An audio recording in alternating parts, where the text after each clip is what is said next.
नमस्ते किसान साथियों, आप सभी का हार्दिक स्वागत है हमारे इस YouTube चैनल जैव वाटिका कृषि पाठशाला में।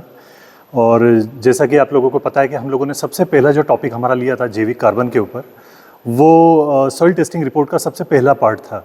आज उसके सेकंड टॉपिक की हम लोग बात करेंगे और उस टॉपिक का नाम है मिट्टी का पीएच मान। तो मिट्टी का पीएच मान क्या होता है, ये हम लोग आज जानने और समझने की कोशिश करेंगे। तो एक पीएच स्केल होता है, ये पीएच स्केल 0 से स्टार्ट होकर के 14 तक जाता है।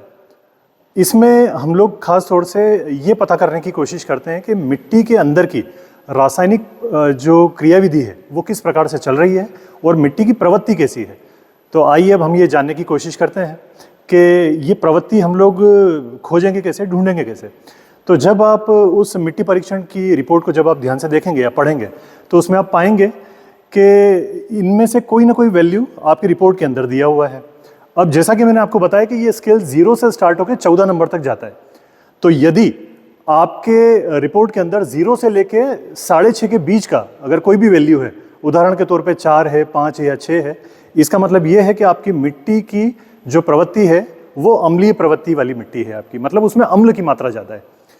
अब दूसरा, अगर यदि आपका 6.5 से लेकर के 7.5 के बीच में अगर कोई वैल्यू आपका आ रहा है, जैसे 6.5, 7 या 7.5 तक भी अगर आ रहा है, तो ऐसी मिट्टी को उदासीन प्रवृत्ति की मिट्टी माना जाएगा। और ये जो उदासीन जो पीएच मान होता है, ये सबसे उपयुक्त होता है हमारी फसलों के लिए। ठीक इसी के बाद 7.5 के बाद मान लीजिए अगर 8, 9 या 10 के आसपास का अगर कोई वैल्यू आपको रिपोर्ट में आया हुआ दिखता है, तो इसका मतलब ये होगा कि आपकी मिट्टी की जो प्रवृत्ति है वो क्षारीय प्रवृत्ति उसकी मानी जाएगी। अब अगर चाहे मिट्टी अम्लीय प्रवृत्ति की हो या क्षारीय प्रवृत्ति की हो, दोनों ही अवस्थाओं में हमारा नुकसान है।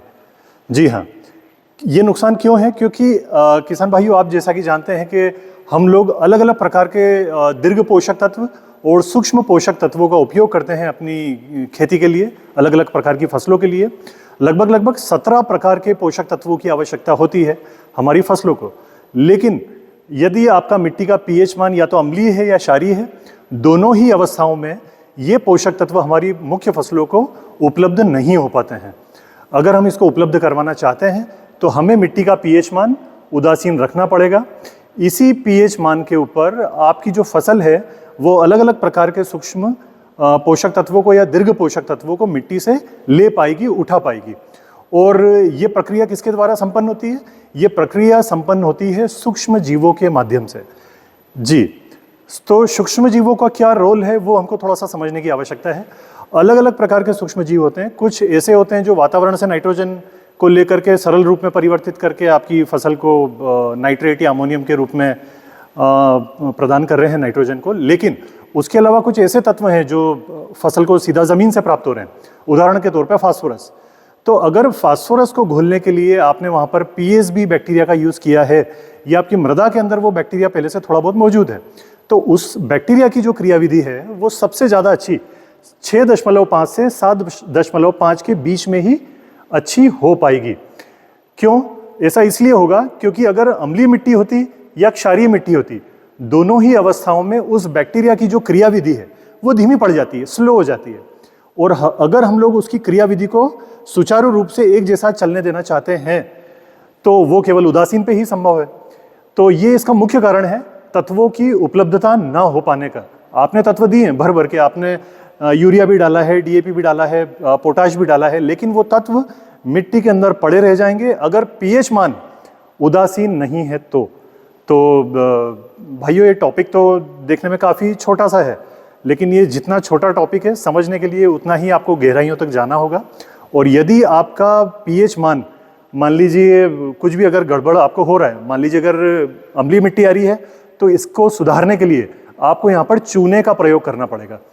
और अगर क्षारीय मिट्टी आ रही है तो इसको ठीक करने के लिए आपको जिप्सम का प्रयोग करना पड़ेगा। अब ध्यान में देने वाली बात यह है कि जब भी आप मिट्टी परीक्षण करवाएं, उसमें आपको आपकी रिपोर्ट के आधार पर आपको अनुशंसा की जाएगी कि आपको चूने का प्रयोग करना है या जिप्सम का प्रयोग करना है। और वैल्यू के आधार पर चूने या जिप्सम की मात्रा को निर्धारित करते हुए आपको उसको फील्ड में अप्लाई करना होगा, प्रयोग करना होगा।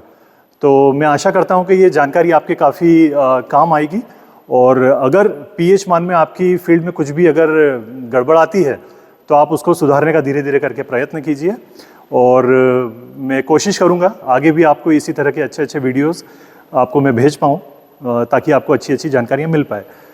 तो आज के लिए बस इतना ही काफ़ी है। मिलते हैं नेक्स्ट वीडियो में, और आप प्लीज़ हमारे चैनल को भी सपोर्ट करने के लिए चैनल को सब्सक्राइब ज़रूर कीजिएगा और बेल आइकन का बटन ज़रूर दबाइएगा। धन्यवाद।